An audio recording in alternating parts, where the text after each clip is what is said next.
ଜୟ ଜଗନ୍ନାଥ। ଯୁକ୍ତ 2 ଆଦରର ଛାତ୍ରଛାତ୍ରୀମାନେ ବିଷ୍ଣୁ ଓଡ଼ିଆ ଏଜୁକେସନ୍ ତରଫରୁ ତୁମକୁ ସ୍ୱାଗତମ୍। ଏଇ ଲଙ୍ଗ୍ କୋଶ୍ଚିନ୍ ଗଦ୍ୟ ପଦ୍ୟ ଉଭୟ ପ୍ରସ୍ତୁତି ପାଇଁ ତୁମକୁ ବାଛି ବାଛି ଇମ୍ପୋର୍ଟାଣ୍ଟ କୋଶ୍ଚିନ୍ ଦେଉଛି। ପରୀକ୍ଷା ନିଶ୍ଚିତ ପଡ଼ିବ, ଆଶା କରୁଛି ପ୍ରସ୍ତୁତ ହେବ।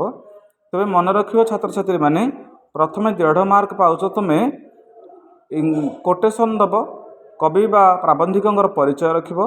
ବର୍ଣ୍ଣନା ପାଇଁ ପାଇବ 3 ନମ୍ବର। ଶେଷରେ ମନ୍ତବ୍ୟଟିଏ ରଖିବ, ଯେମିତିକି ଆଲୋଚ୍ୟ ପ୍ରସଙ୍ଗଟି ପ୍ରଣିଧାନ ଯୋଗ୍ୟ, ଆଲୋଚ୍ୟ ପ୍ରସଙ୍ଗଟି ମର୍ମସ୍ପର୍ଶୀ, ଶିକ୍ଷଣୀୟ, ରମଣୀୟ, ହୃଦୟଗ୍ରାହୀ, ପ୍ରଣିଧାନ ଯୋଗ୍ୟ, ଏଭଳି ସୁନ୍ଦର ଶବ୍ଦ ସଂଯୋଜନା କରି ତୁମେ ମନ୍ତବ୍ୟଟି ରଖିବ। ଏବେ ମନେ ରଖିବା, ଯେତେବେଳେ ଆମେ ପଦ୍ୟ ବିଭାଗର ଦୀର୍ଘ ଉତ୍ତରମୂଳକ ଲେଖୁଛେ, ମଝିରେ ପ୍ରସଙ୍ଗକୁ ଲକ୍ଷ୍ୟ ରଖି ପଦ୍ୟର କିଛି ଅଂଶ ଦେବ। ଯେମିତି ଧର୍ମର ମହତ୍ଵ ଜୀବନକୁ ଗୌରବାନ୍ୱିତ କରି ଆମେ ସେଠି ଲେଖିପାରିବା, ଧର୍ମ ଏକାସିନା ମହତ ପଣିଆ, ଆଉ ବଡ଼ ପଣ ଅଢ଼େଇ ଦିନିଆ। ଏହିପରି ମନ୍ତବ୍ୟଟି ରଖୁଥିବା। ଧନ୍ୟବାଦ। ଗଡ୍ ବ୍ଲେସ୍ ୟୁ।